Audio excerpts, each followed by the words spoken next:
No wedding is complete without the cutting of the cake, and no one enjoys a wedding cake more than me, except maybe Dominica Clementi of Nona Sweets and Treats. And today she's here to answer some questions for our couples about wedding cakes and desserts.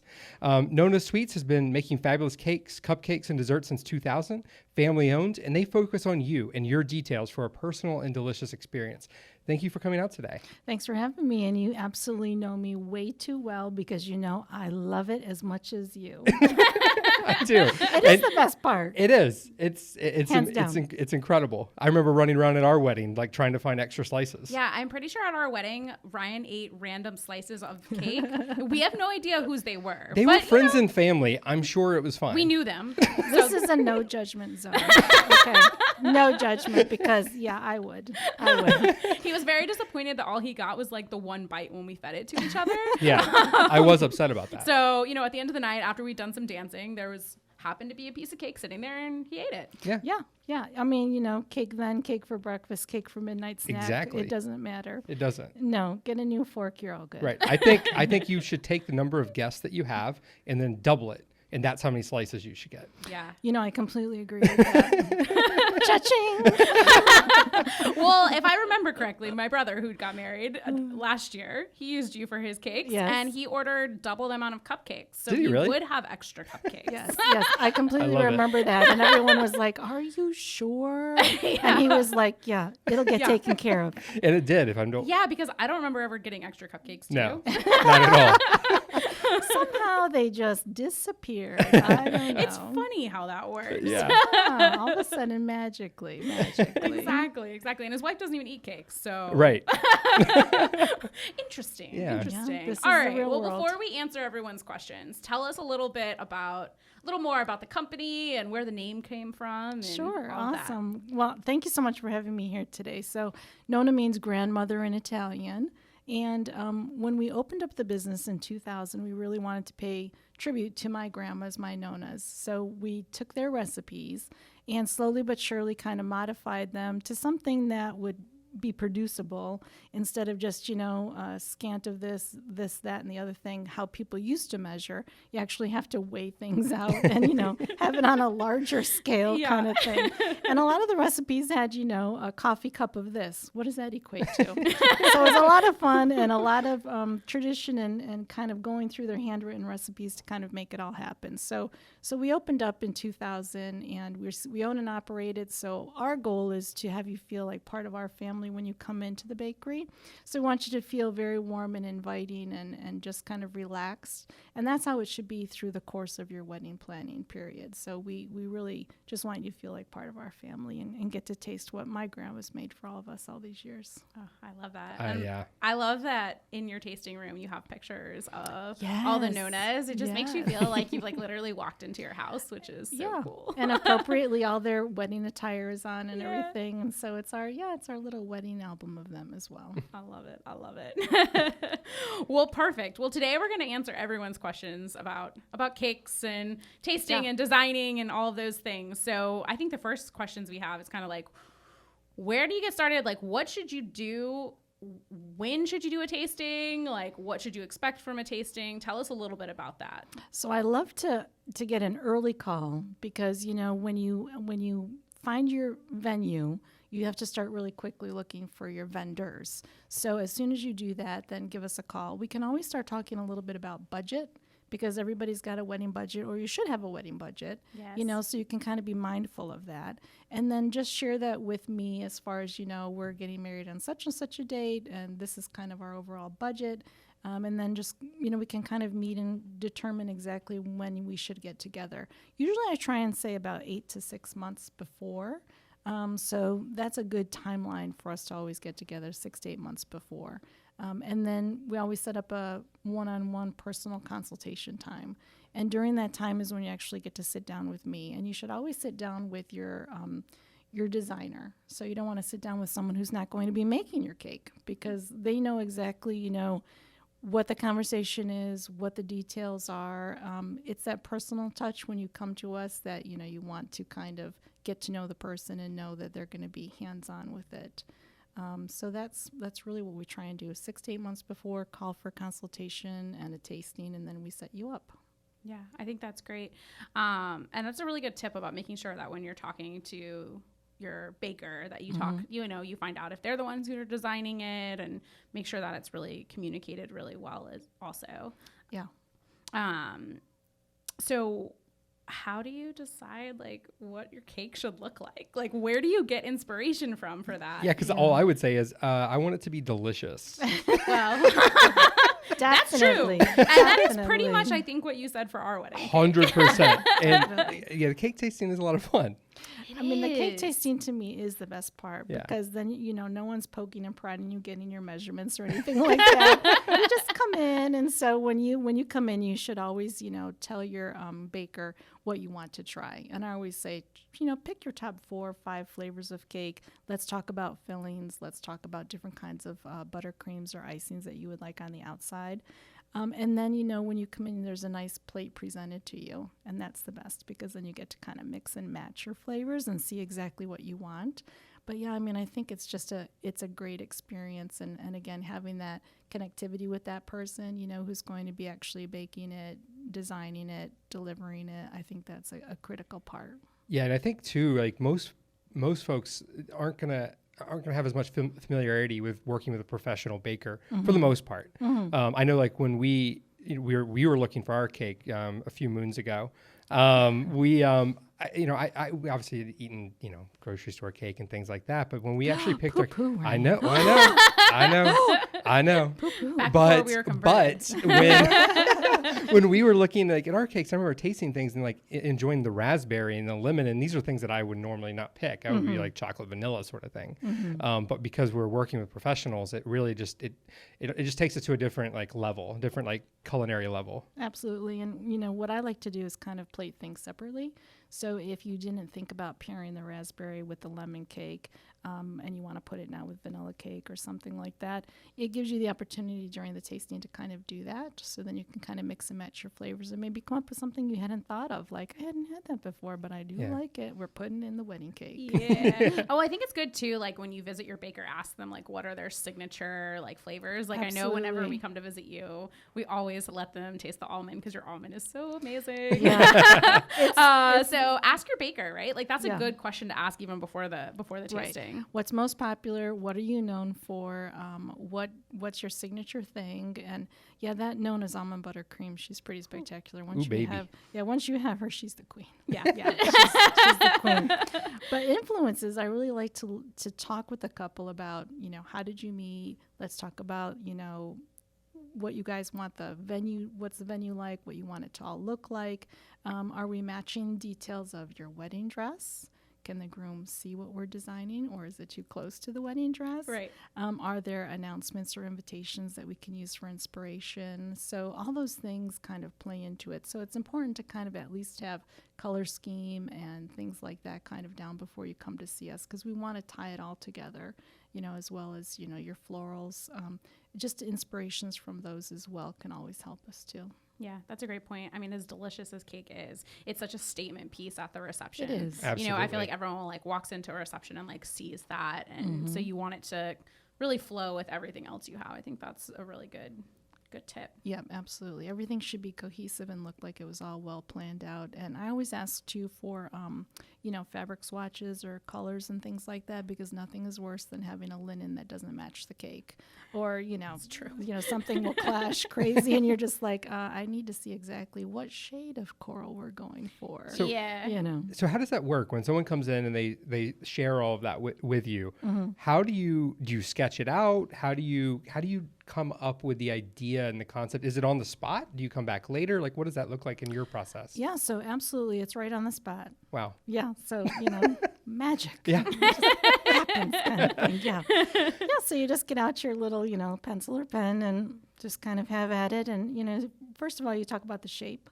The size is based upon the number of tiers that you would need, the number of servings that you need. So then all of that just kind of flows together. So you get a shape, you get a size, and then we start talking about little details. And again, those things can come from any of the details that you've got already incorporated in the wedding. And a lot of it is just, we met here. This is important to us. We love to hear that people love to incorporate their pets It's awesome. Yeah. Awesome. Can't go wrong So, with pets. No. yeah, so you can always incorporate your pets, and maybe you don't want it in the front of the cake, but maybe we can do a little peekaboo or a little tuck behind of the little dog or the little kitty kind of coming out behind the cake. So when you guys go and cut it, you get to see it, and it just kind of makes you smile. But there's lots of cute toppers and stuff like that too to incorporate I the whole love that. family. The whole family. Yeah, that's awesome. That's awesome. What if you want like a giant cake, but you only have 100 guests? Like, or I mean, I've seen you do some pretty crazy cakes. Yeah. I think I heard a story about you climbing on top of a ladder to have to put together a cake at one point. Yeah, for sure. So talk a little bit about like when you should decide to use like fake layers, or how do you just decide all of that when you're in that initial tasting designing phase? Absolutely. So you want something that's going to fit the space as well. So you don't want to do something that's kind of squatty or small if you've got a very grandiose, area, and you need to fill up that kind of vertical space. So you definitely want to, talk about the size and the scale and everything. And some people, like things that are very simple but grand, and that's definitely doable. You don't have to have something that's, huge and gaudy. It can be very, elegant and still be grand. But I think, just talk to your designer about how many servings you really need and then what that's going to look like. A lot of times I'll advise my clients that even though we're doing faux cake, it still is pretty time consuming, and there's, you're still decorating it, and it's actually sometimes a little bit harder to work with styrofoam than it is actually cake, Interesting. because it doesn't really want to give it all. I Yeah. guess I'll say it that way. But it's definitely doable, and it actually, makes the cake look quite grand for sure. Definitely doesn't taste as good. Styrofoam? No, No. no, definitely not. Even with that almond buttercream on Yeah. the outside. Probably make it's it better. Yeah, for sure. And then from your standpoint, don't get a crazy mother who's like, don't forget to cut the right side. Don't forget to cut the right side. True. It's true. Don't cut into the styrofoam. Yeah, it's happened. Oh, geez. I've done it. I love it. So, kind of moving on from there, I mean, what are some ways that you can wow with your cake, like from a like latest trends perspective? Yeah, so there's a huge spectrum of trends. So there's still the naked cakes are still very popular, or what I like to refer to as the peekaboo naked cakes. So some people love the almond buttercream, or they want to have, icing on the cake, but they like the look of it. So we put the icing on and then we take it off just in kind of random spots. Oh, cool. So it's mostly covered, but there's some little cake peekabooing through it. So it looks really great, and it's really awesome in a rustic atmosphere, as well as like, some of these warehouses that have been renovated for spots. And so we've got exposed brick and plaster, and we also have exposed cake and buttercream. So it really looks good together. So naked cakes are really popular, but then also what is on trend is edible flowers, and I don't mean sugar flowers. I mean real organic flowers. Oh. So, you've got daisies and pansies and all that kind of stuff. And when you apply them to the buttercream, they almost become a little bit translucent. So you can kind of scatter them all over the cake and make a pretty pattern, so it looks really organic. And it That's cool. yeah, so you could eat them if you wanted to. Yeah. Yeah. That's I mean, cool. they're food safe. So Yeah, they're that'd be awesome definitely for like a garden wedding. Yeah, or it's something. very Exactly. bohemian. Yeah. right? Very bohemian. There you go. Yeah. Exactly. And of course, lots of greenery. People love, simple white or cream colored with a lot of greenery kind of coming through and things kind of cascading on it. Metallics are still popular. Those have not gone out of style. And They've been around for a while, but I like it. I like it. I want them to stick around. they have. And really, like, color on cake is still very popular. So don't be afraid to add some color onto the cake. And sometimes people don't want to be eating, colored icing or colored fondant. So, they'll just do details of it, but don't be afraid to throw some color on there as well. When you say color, do you mean like watercolor, or do you mean like, what? So like watercolor isn't too much on point anymore, but it is more like What do I know? Geode cakes are still really cool too, right? You're out, Ryan. Yeah. Dominica's like, get out of here. anything like if you want your cake to be hunter green, or if you want your cake to have I'm not going to say it, but I will, blush. That that's done a lot. So a lot of people like to just kind of have some color on their cake. So, Gotcha. like one tier is navy blue, and then, everything else is going to be some gold or some white and, accents like that. Or blush. Blush is still very popular as well. Yes. So she's going to be around for a while. I think so. Sure, yeah, she's going to be around.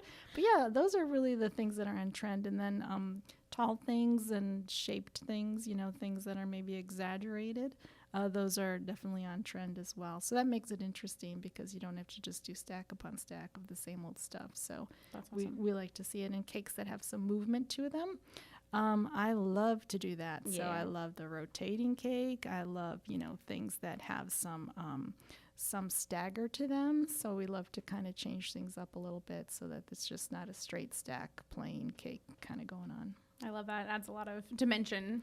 It does. Just some more excitement to it. It does. And I think, again, getting back to what you said about the cake being kind of one of the centerpieces or the focal point, it gives your guests something to kind of anticipate and look at. And, it makes for a real memorable time at the wedding for sure. Yeah, that's perfect. So at the end of your consultation or your tasting, you're probably going to start talking about more logistic type things. So how do you decide when the cake should be delivered?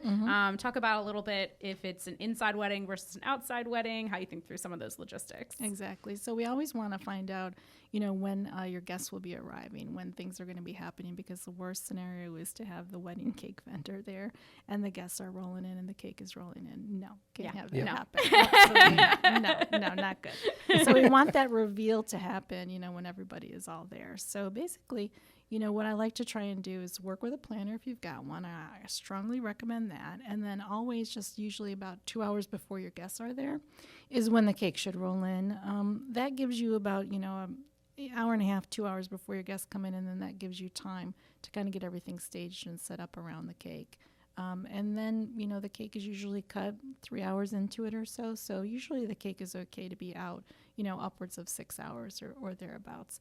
Now that's good for when it's an air conditioned. I was going to ask, it's June here in Charlotte, so it's a little warm. Yeah, air conditioned, climate controlled, close the door behind you, people. Right. Do not leave that door open so the humidity and the little gnats can come in after the buttercream. That's right. So that's in an ideal world. That's typically how I would run with it. And then if it's an outdoor wedding, I know, Samie, I've worked with you many times where it's an outdoor wedding, and I just chill in the van, really. I just sit there, and if it's really one of those Quite days. literally. Yeah, where it's literally one of those days where I know it's going to melt in 15 minutes. Oh, man. I just say, text me when you want me to bring it in. And that's when I just discreetly, very stealth-like, small but mighty, just kind of come in behind the scenes and then just set up the cake. And then that gives the couple time to see the cake, cut the cake while it's actually looking good, and then get your pictures. And, if it starts to kind of melt and just kind of get a little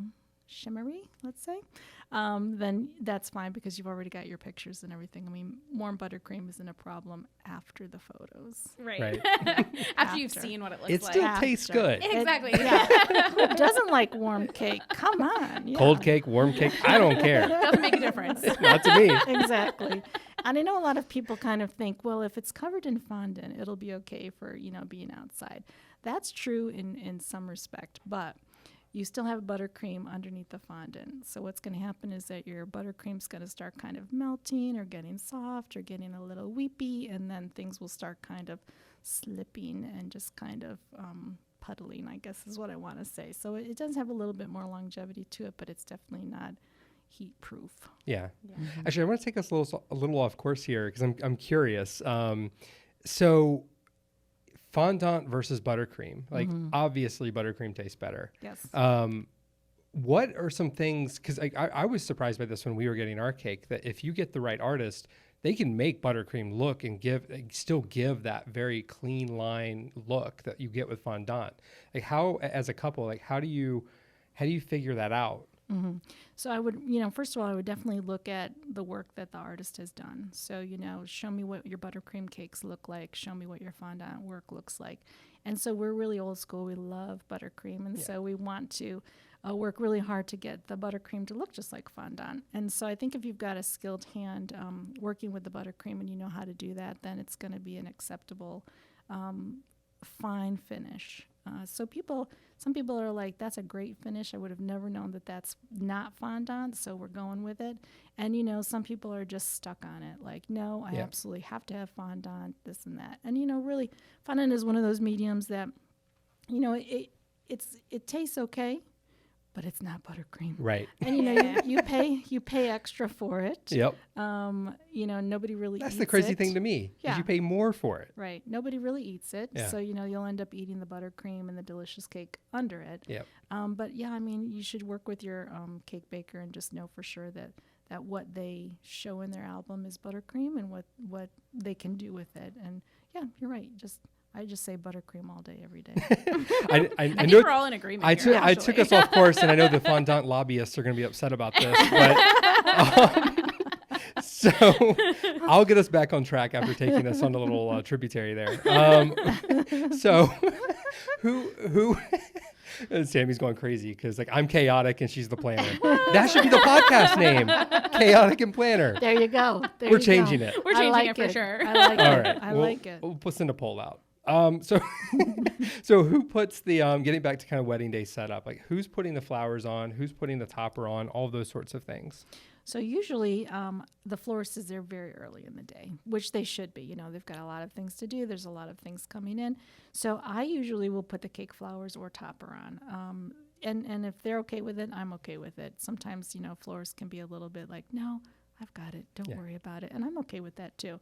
But definitely the cake baker should probably do it because I don't really want the florist to have to hang around for me to come an hour and a half or 2 hours before. They're usually out of there by that time. And you don't want your cake there any earlier because then we have issues with, melting and things happening. Yeah. And then just the staff bustling around it. Right. Do you like how I put that in Nice. there? That was Bustling nice. around it. Shameless plug. Shameless plug. Moving on. And so, I would do that. But one of the things, too, that you want to do is you definitely don't want to poke the flowers in the cake. That's a huge no-no. So if ever... That's what I would do. Yeah. It's like, That's why you're not in charge of her putting No. flowers on cake. No. This is my lifeline, and I'm going to stick it right in there, and all the water and everything else that's in that flower is going to go into the cake. So you definitely can still use real flowers, fresh flowers, but just lay them on there. I always kind of put a little dollop of buttercream behind them, so then whomever is cutting the cake will kind of swipe that all off, and so gone is the flour residue, and it's just left with the original buttercream that kind of crusted over. Yeah. Oh, that's and I great. think it's from a planner's perspective, definitely ask that question of both your baker and your florist so that you kind of know in advance, because there, are sometimes people who won't place the flowers or the toppers. So you want to make sure you have preparation for that. And so you don't have someone just randomly kind of sticking the flowers in your cake. Exactly. And then there's oh, what's that? Yeah. What is all that coming out of there? Yeah, Also, PSA, make sure that you take the flowers off the top of your tier before you freeze it. Yeah. Not good. That's not not good. Not good at all. Also, when we talk about toppers, I always ask the couple to let me know what they're providing, because some things are not really topperish, like maybe they're more mantle-ish. And so once I was... I think this might be us. once I was given a snow globe to put on top, which I loved wow. it. It was gorgeous. I loved it. And I'm like, okay, we're going to make this happen. So, just if you're prepared, you can do anything. So you put a little extra support and up goes the snow globe and everything's fine because it's not waiting on the cake. Right. But if I just show up and all of a sudden there's a snow globe, I'm like, oh, okay, I'll go to my magic bag and just make this happen. And, you're going to make it happen. So, but you have to communicate with your baker. Yeah, that's a great What's point. going on? And family heirloom toppers too, I feel like are kind of yeah. a little extra heavy. So if you have one of those you're going to use, you want to give them a heads up. And please, please, please, just, let us know that that's what's going on, and I'll put a little piece of something underneath it so that, the 40, 50-year-old antique is not Right. sitting on top of edible things. That's fair. Make sure it's real clean. Yeah, real clean. And you want to clean it, but then it's going to disintegrate. So we'll just put a little barrier there beforehand. But again, just chat with us about it. We'll make it happen. Oh man. All right. So tell us about displaying the cake. What kind of stand? Where should it go in the reception? What are your thoughts on that? So, she should be the focal point other than the couple. So I always love to have it, someplace where it'll be seen either on the entry or when you're actually in the space, kind of front and center. Some people like to put it right out on the dance floor, but it just depends on your timing. Yeah. So when is the cake going to get cut? So dance floor is always a good spot. And if it's not going to get cut right away, I just say find a nice corner, preferably away from the bar, so that when people start coming up or, staggering up a little bit later, that they don't, whack over the cake or anything like that. I'm sure you've seen a lot. Yeah, it makes me very nervous. Yeah, I'm sure you've seen a lot. Don't get so close to the cake. Exactly. I once delivered two, and there were just kids that were kind of milling around, and I was just like, fingers. Fingers away. Where's your mommy? Where's your daddy? No good. Exactly. So I think it's always good to kind of just, again, the space is going to let you know where you should kind of put your cake. And, unless you have something fabulous, like we've done chandelier cakes, which are upside down cakes. So, the biggest one goes at the top, and then it just kind of cascades down. That's awesome. Yeah, so that's really cool looking. You can suspend that. Of course, you have to talk with the venue about, will this hold? Right. I can't hang it from a suspended ceiling. We need to know what's above the suspended That's right. ceiling. Kind of thing. These cakes are not light. No, they're not light at all. They're not light at all. You don't want to hang it from a sprinkler. Yeah. That would be bad. It's a full workout. Come on, that adds a lot of drama. That's to the true. Day. It does. That really It does. does. Is it going to hang? Is it not? Exactly. So I think, just kind of knowing that. And then also I think I love cake stands. I think it's a great way to kind of bring in some additional shine or bling or, personality, whether it's a rustic kind of tree stump. Please also clean your stump. If you bring these, That's just good life advice. Clean your stump. Really, absolutely. Don't bring me a dirty stump. Clean it. So, but yeah, sometimes I'll show up and the stump is not clean, and I'm like, I can't put food on that. It's just, that's bad. Who's got some wipes around here? So, Who's serving this thing? who's serving this? And please make sure too that it is level. That's important. So, when you look back at your photos and the cake is leaning, it's not me, it's you. I love it. I love it. I think another thing that a lot of people don't realize too is those pedestal stands that you see all over Pinterest. They don't really hold that much weight. And so if you're planning, a big 5-tier cake, a pedestal stand is probably not your solution. It's really not the best thing. I often say to people, will you sit on it? If you sit on it and it holds you, I'm good to go. Another thing too that I'm sure a lot of bakers can attest to, and I'll speak to everybody out there, I'm sure you've had this experience when you show up and you're going to place your cake, just do kind of a little push test on that table. Just make sure that the table is locked in tight, that none of the legs are kind of wobbly or that one side isn't a little tippy. So that happened to me once at a very popular area around here. And I just went in and the table was kind of jiggly and I kind of pushed on it, and then two of the legs just kind of just kind of tinkered off, and so It's a good thing you did the check. Yeah, exactly. So I always do the check. So always just kind of go in, give it a good old heave ho before you place your cake, and if it's got a jiggle, don't set it. I like it. That's awesome. All of Lots these, of good life lessons. Yeah, there's a all lot this- of good life lessons. yeah, memes are gonna fly out of here. absolutely. I know for I think sure. so. Clean your stump. It's Give got it a jiggle. I love it. I love it. I think this goes back. Who says to, we're not having fun? Right? Exactly. No, and I think this goes back to why you should hire professionals in general. Yeah. Because experience. Right, I mean, you don't want to. I mean, I've heard stories before of people making cakes for friends and forgetting that dowels support cakes and using toothpicks and things like that, and and then falling apart. Yeah. I've You don't told want you that. this. I've told you the spaghetti. Have I told you the I don't spaghetti think so. story? Do we have time? We have time. Okay. I think this is going to be like a 3-hour, like 3-part. to be continued. Yeah. Cliffhanger. Exactly. Yeah, that's right. Hit us with the spaghetti story. Okay, so, I delivered to a lot of different places, and, I talked to them about the way I support my cakes, and this needs to come back, and we'll talk about that in a little bit. But so he said, oh, that's good you use that. That's awesome. He goes, let me tell you, last week we had a cake in here, and we were cutting it, and when we were cutting it, I noticed there were like these worm-like things that were kind of in the cake, and it was kind of freaking me out. So when we sliced it, there were just these like wavy worms in there, and I said, "What what do you mean wavy worms? And he said, so we started pulling them out because there was a lot of them. And we noticed that it was actually spaghetti that somebody was using as dowels instead of like any means of like real cake support. So they just had a bunch of spaghetti in there. And you know, when you have moisture in spaghetti, you get wet pasta with like no support. So, you know, I mean, I know I'm all for the organic and the natural, but we have to hold the cake up. And I just can't imagine. He says, I think we got all the spaghetti out of there, but maybe some people thought there was worms in their cake. Can you imagine serving spaghetti worm cake to your guests? I'd be very disappointed if I started eating cake and there was spaghetti in it. Yeah, because not cooked, just because wet. in the venue, in the venue light, it would look like there's a worm on my plate. Oh wow. Yeah.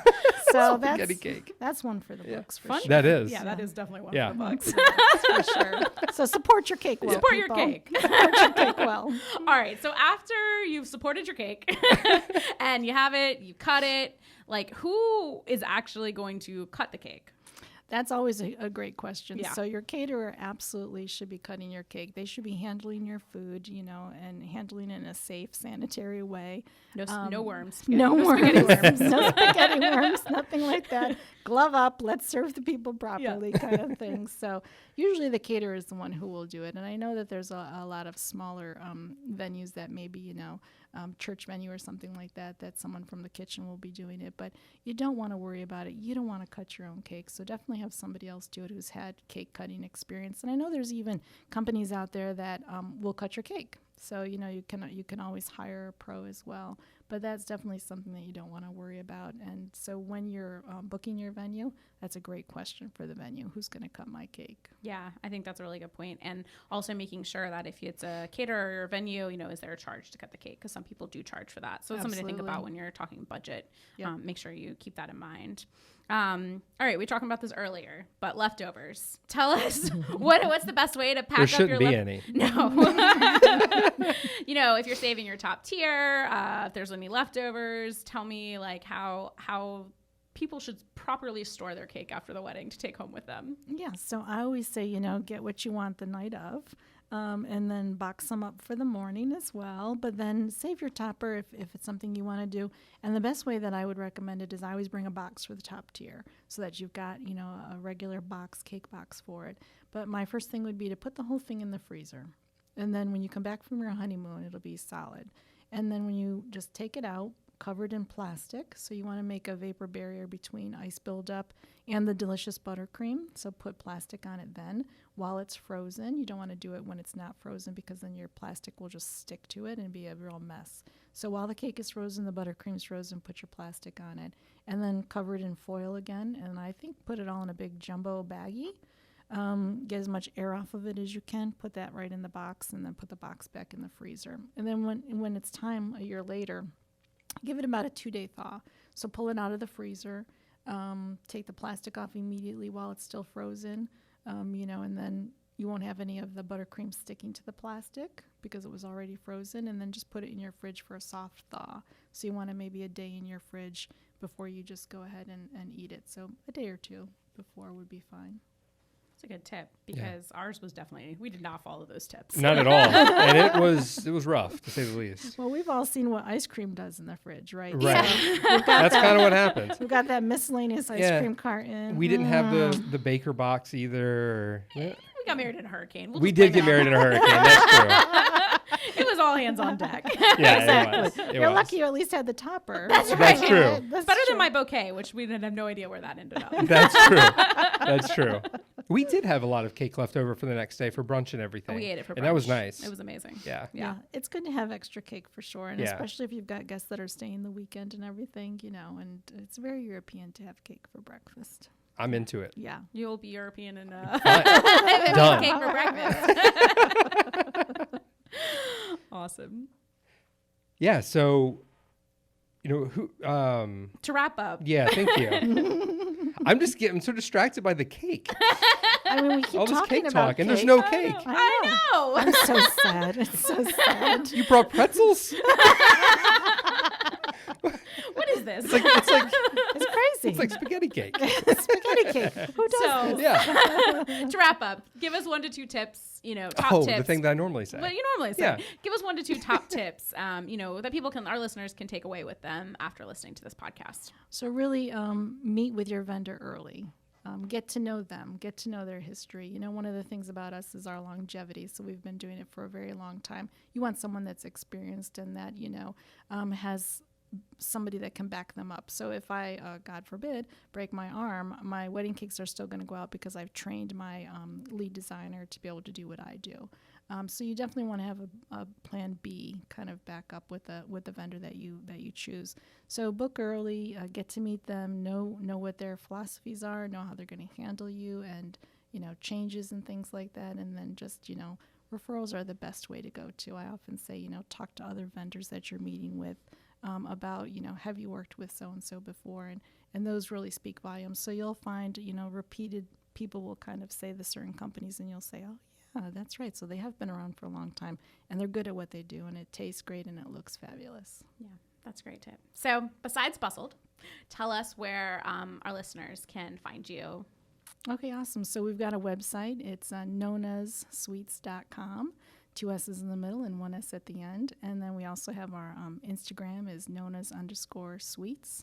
And then on Facebook, we're Nona's Sweets Bakery. Perfect. Well, thank you so much for coming in and Yes, chatting thank with you. us today. I'm thrilled to be here. Yeah, we had a great time. Yeah. Me too. Thanks so much.